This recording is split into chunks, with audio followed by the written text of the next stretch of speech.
1 minute, folks. I'm going to get there. Got to step over some firewood with my cheap photography equipment.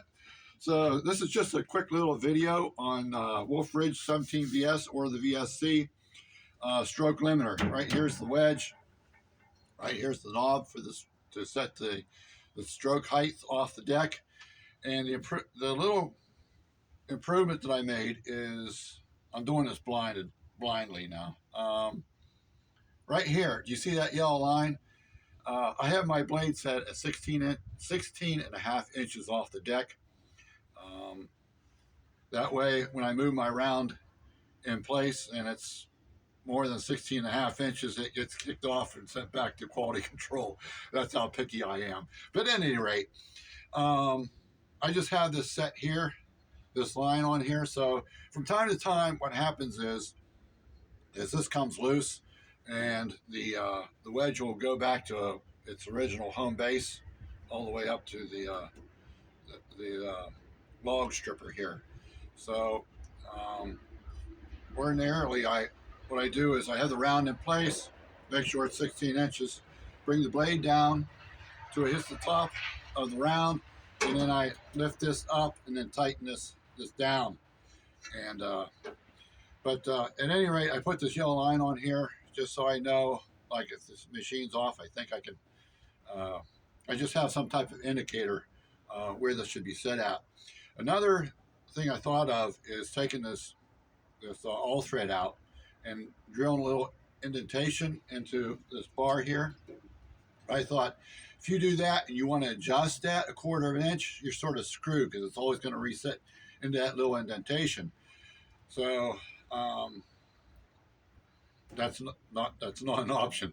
So another thing you could do is, on eBay they have those measuring tapes, inches. I suppose you can get them in centimeters too, but you could run a self-adhesive tape, measuring tape, up through here, and you have to coordinate it with the wedge here to make sure they're both in sync.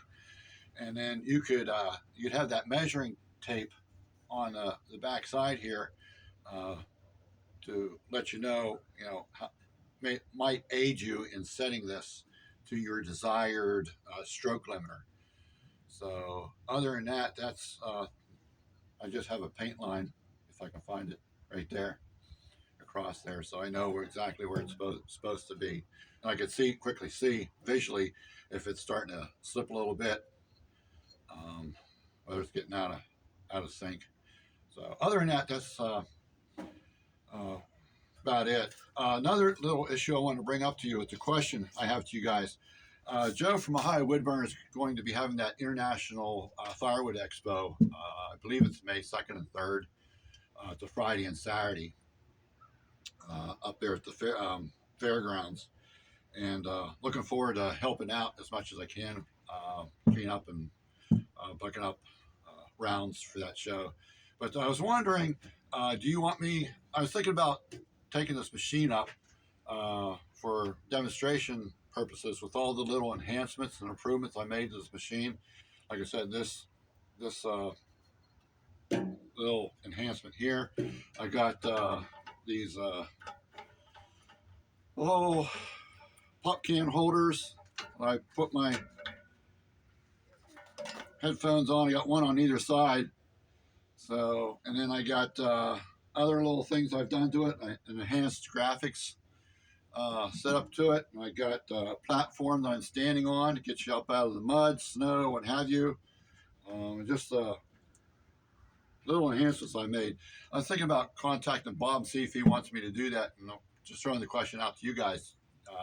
What do you think? Should I contact Bob and see whether he wants me to bring this up there to showcase all the little improvements you can do to this machine to make it just a little bit better, a little bit more fun to use. So other than that, that's it. It's snowing here, and I'm going to get busy splitting up some cherry rounds here, and we'll catch you on the next one. Thanks for stopping by. Have a good one.